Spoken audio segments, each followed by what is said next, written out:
there's that question of like, what exactly is degrading? What makes something degrading? Hi, everybody, and welcome to Boots, Books, and Bitches. Welcome to our March UV Book Club, March 2025. We just finished reading Working It, Sex Workers on the Work of Sex. This book was fantastic. I could barely put it down. It's a collection of essays, and it is the perfect mixture of human experience and just personal experiences working in the field as a sex worker, and feminist essays and essays on neo-feminism and pro-sex work feminism. There are so many different types of sex workers, people from around the world, people from different walks of life, people of color that are part of this book. And I'm finding that a lot of the books in the past might have like one or two like non-binary or black folks in their collections, but this book has many of them.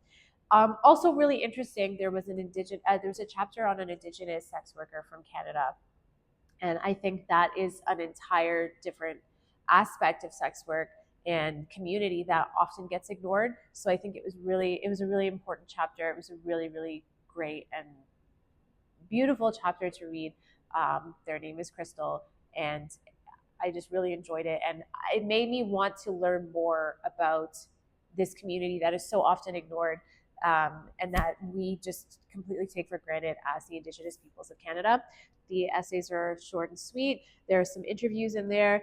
There is a really interesting chapter about the dichotomy of working in the club and working as a paralegal secretary, and how someone can say that working in the club is degrading, but working this 9 to 5 office job is not degrading somehow. Yet this person working the office job was incredibly depressed, unhappy, hated their life, did not want to live anymore, essentially working this job. So there's that question of like, what exactly is degrading? What makes something degrading? Just your opinion of it, or how that person completing the act perceives and appreciates what it is they're doing and the choices that they're making for their own life. There's one chapter in here that is definitely trigger warning.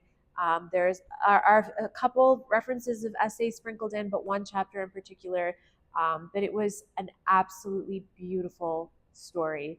There's also a lot of art sprinkled into the book, and it's fantastic. I wish some of it could be blown up and could be for sale. Fantastic.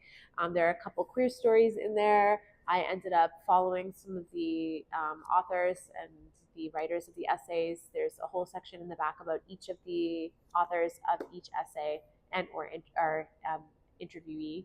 So yeah, highly recommend. This book is fantastic.